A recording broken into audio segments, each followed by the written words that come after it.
नमस्कार।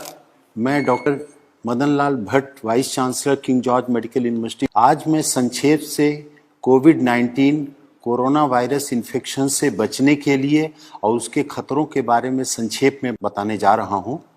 सबसे पहले मैं ये बताना चाहूँगा कि विश्व में 98% कोरोना वायरस के मरीज माइल्ड नेचर के हैं, केवल 2% मरीज गंभीर हैं। इन 98% मरीजों को अगर केवल अपने स्वास्थ्य का ध्यान रखें, आराम करें और किसी तरीके की कोई स्ट्रेस या टेंशन न लें तो ऐसे मरीज स्वतः ठीक हो सकते हैं। केवल 2% ऐसे मरीज हैं जो गंभीर स्थिति में हैं और उनकी खतरे के लिए उनके साथ ज़्यादा उम्र का होना, 65-70 साल से ज़्यादा की उम्र, डायबिटीज़, ब्लड प्रेशर, किडनी या कैंसर जैसी किसी बीमारी से ग्रसित होना या शरीर की रोग प्रतिरोधक क्षमता किसी अन्य कारण से कम हो जाने के कारण उनको खतरा है। वास्तव खतरा तो 1% से कम है, क्योंकि कम्युनिटी स्प्रेड जो विश्व में हो गया है इस समय, जो सर्विलांस सोसाइटी में हो रहा है कम्युनिटी में, उससे ये देखा जा रहा है कि हजारों हजार मरीज ऐसे हैं और भारतवर्ष में 60 से 70% ऐसे मरीज हैं जो एसिम्टोमेटिक हैं। अगर उन एसिम्टोमेटिक मरीजों को देखा जाए तो भारत में भी मृत्यु दर 1% से कम है। वास्तव में मृत्यु दर तो 3% है जिन मरीजों को देखा गया है, लेकिन वास्तविकता ये है कि अगर सोसाइटी का पूरा सर्वे किया जाए तो 1% से कम मृत्यु दर निकल के आएगी।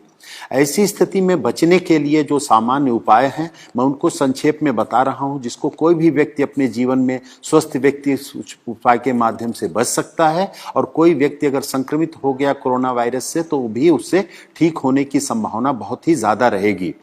पहली तो बात यह है कि व्यक्ति को स्वस्थ जीवन शैली का पालन करना चाहिए। स्वस्थ जीवन शैली में 6 से 8 घंटे की अच्छी नींद लेना आवश्यक है। इस नींद के घंटे में रात को 10 बजे से प्रातः 4 बजे का समय अवश्य इंक्लूडेड होना चाहिए। दूसरा आवश्यक है कि व्यक्ति को पर्याप्त मात्रा में पानी पीना चाहिए। पर्याप्त पानी में 3 से 4 लीटर या 5 लीटर तक गर्मी में धूप में निकलने वाले व्यक्ति को, और इस गर्मी के बावजूद भी गुनगुना पानी लेना स्वास्थ्य के लिए ज़्यादा हितकारक है। तीसरा जो अति आवश्यक विषय है कि सुपाच्य पौष्टिक भोजन लेने की आवश्यकता है समय समय से, और फलों और सब्जियों का बहुतायत में प्रयोग करने की आवश्यकता है। इस समय पे fast food, junk food, cold drinks, ice cream, इन सब से बिल्कुल बचने की आवश्यकता है। स्मोकिंग से बिल्कुल बचने की आवश्यकता है। और कुछ ऐसी औषधियां हैं जो पूरा विश्व जिनकी गुणवत्ता को मानते हुए प्रयोग कर रहा है, वो भारत के आयुर्वेद में भी प्रचलित हैं, उनका भी प्रयोग करने की आवश्यकता है बचने के लिए और इलाज की दृष्टि से भी। इसमें सबसे आवश्यक है जो सिट्रस फ्रूट्स हैं, नींबू, संतरा, मौसमी, उनका सेवन करना।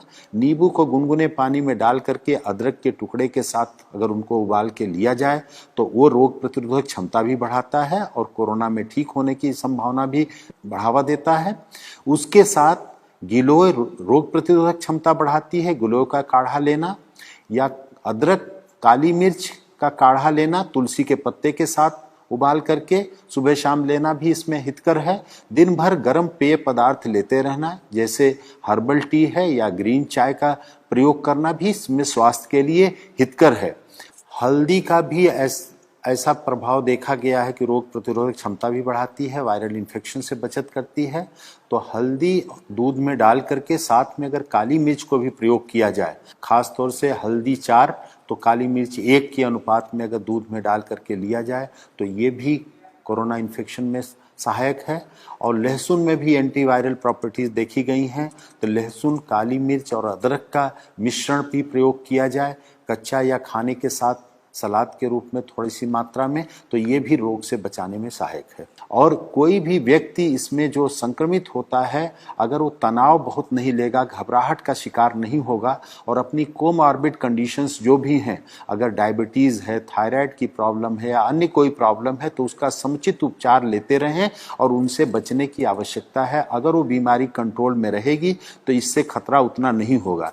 और एक सौभाग्य की बात है कि प्रारंभ में माना जाता था कि गर्भवती महिलाओं के लिए, बच्चों के लिए भी ये बहुत खतरनाक बीमारी हो सकती है, लेकिन जो भारत में देखा गया है कि गर्भवती महिलाएं भी बहुत जल्दी ही शीघ्र वायरल फ्री होकर के डिस्चार्ज हो रही हैं। हमारे किंग जॉर्ज चिकित्सा विश्वविद्यालय में 2 महिलाएं 6 महीने और 8.5 महीने की प्रेगनेंसी के साथ 5 दिन से कम समय में वायरल फ्री होकर के डिस्चार्ज हो गई। छोटे बच्चों में भी 3 महीने का बच्चा, एक गोरखपुर में, हमारे यहाँ 2.5 वर्ष का एक बच्चा, उत्तर प्रदेश में एक और 9 महीने का बच्चा, ऐसे महाराष्ट्र में भी छोटे बच्चे नवजात शिशुओं को वायरल इन्फेक्शन से, इस कोरोना वायरस से मुक्ति बहुत ही शीघ्र मिल गई। तो उन बच्चों पर भी ध्यान देना है और खास तौर से जो ध्यान देने की आवश्यकता है कि इसके लिए कोई वायरल एंटीवायरल ड्रग नहीं है, कोई वैक्सीन नहीं है, अतः सोशल डिस्टेंसिंग या फिजिकल डिस्टेंसिंग का पालन करें, हाथ को बार बार साबुन पानी से धोते रहें या हैंड सैनिटाइजर का प्रयोग करें और बाहर निकलते समय मास्क का नियमित रूप से यदि कोई प्रयोग करे तो वो बच सकता है। और यही इस वायरस की लड़ाई के लिए सबसे बड़ा साधन है। और अपने को बचाएं, दूसरों को बचाएं। इस संदेश से जितना भी अपने को लाभान्वित करें, दूसरों को बता करके लाभान्वित करें, वही इस मानवता की बहुत बड़ी सेवा होगी। आपको बहुत बहुत धन्यवाद।